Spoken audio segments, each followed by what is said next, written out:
be talking about this presentation during the roundtable. So as we are like running out of time. Clean up this area a little bit. So I'm going to talk about the analysis of lightning data that was acquired using the TLS200 network that was deployed during the CHUVA campaign in Brazil. At first, I'm going to briefly introduce the sensors, the TLS200 sensors, and the data that was acquired. So you can't hear me. Is this better? Somewhat? Yep. All right. And next, we will take a look at the results of the analysis of the lightning data in the Sao Paulo region. That will include a ground stroke density map of the region and peak current distributions for cloud-to-ground lightning discharges. And finally, I will compare the TLS200, a sample of the TLS200 dataset, with the LMA data. That was the ground truth for this particular campaign. So the CHUVA campaign, as we know, was held in the vicinity of Sao Paulo from October 2011 to March 2012. And one of the objectives of the campaign was to perform measurements of total lightning activity, map lightning channels, and characterize in detail the lightning discharges that occurred in the region.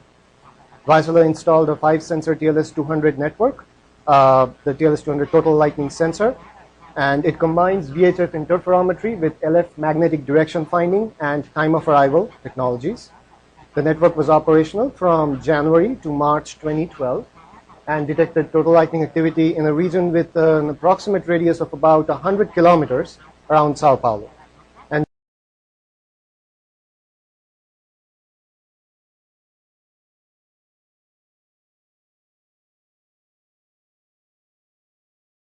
baselines, but pretty close to what operationally the network would look like. And a picture of TLS200 sensor is shown over here.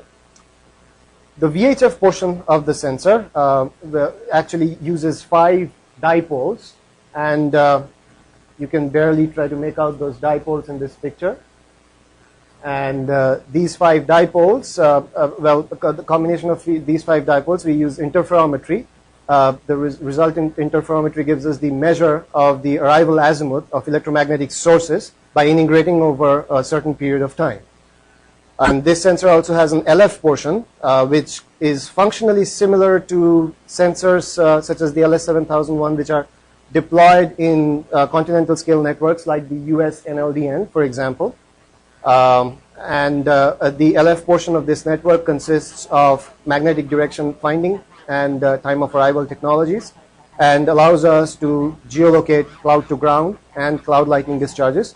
So the TLS200 in essence uses a single deployed network to do both VHF lightning mapping and cloud to ground lightning detection, that is identification of ground detachment points for lightning discharges. Additionally, it can also detect cloud lightning discharges at low frequency.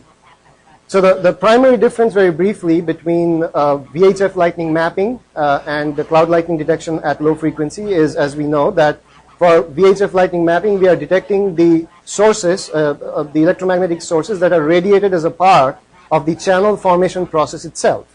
While for low frequency cloud lightning pulse detection, it is those electromagnetic pulses are radiated as a result of relatively high currents flowing through well-established channels.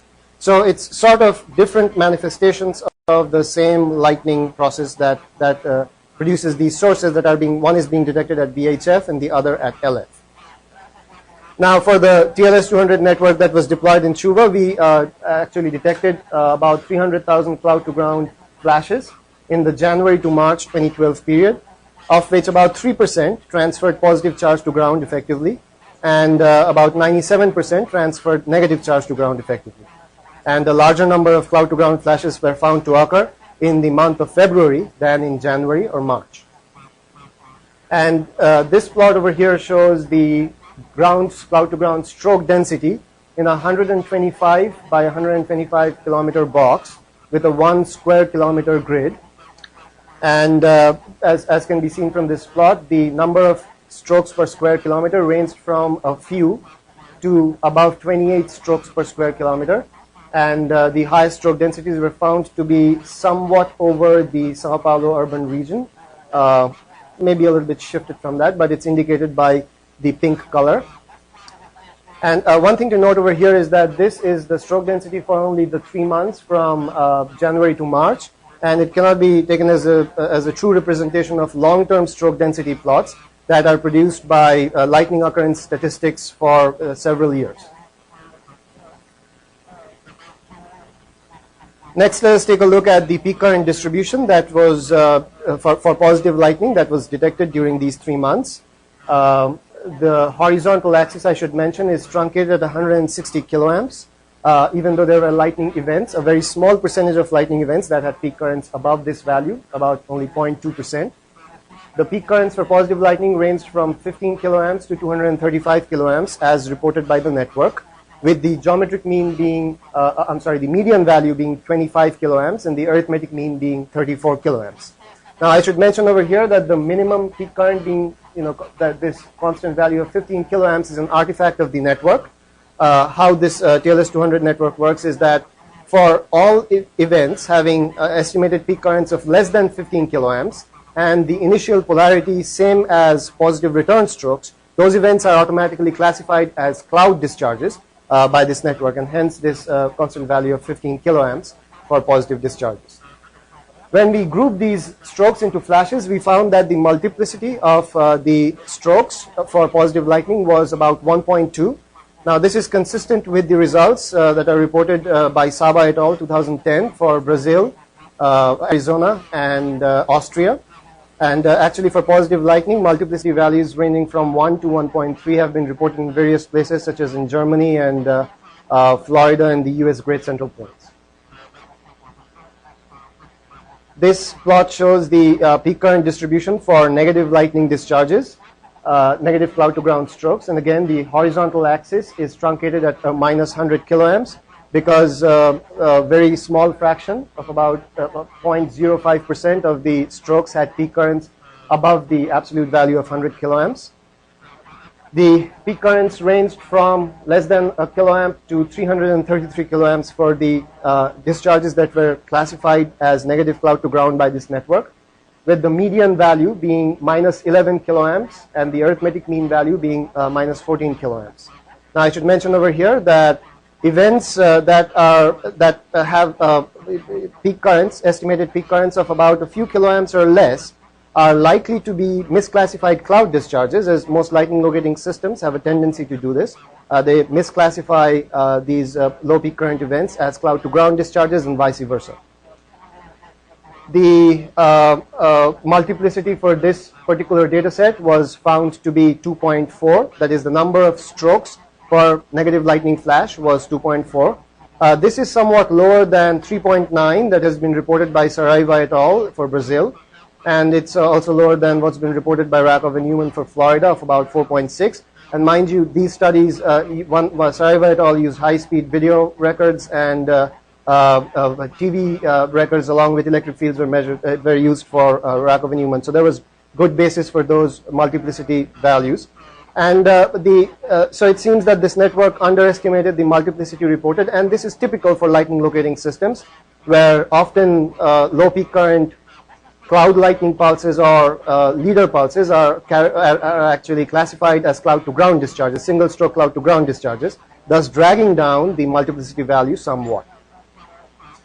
I should also mention over here, as far as the median value of peak currents is concerned, this plot consists of both first strokes and subsequent strokes in the negative lightning discharges. However, since the multiplicity of lightning, because of the larger number of subsequent strokes, this plot does consist of a large majority of subsequent strokes. And for triggered lightning discharges, whose return strokes are similar to subsequent strokes in cloud to ground discharges, the median peak current is found to range from 10 kiloamps to 12 kiloamps, which is consistent with what we are finding over here. Next, let us talk about comparison against LMA data.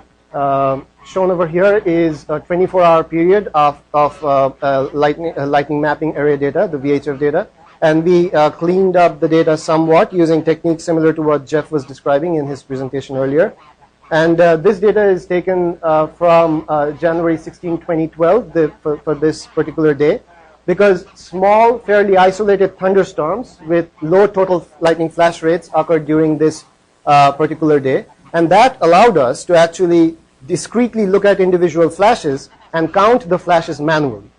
Now it is important to, well, the reason why we tried to count the flashes manually is because when we were trying to group the sources into flashes, we were assuming a certain source grouping algorithm.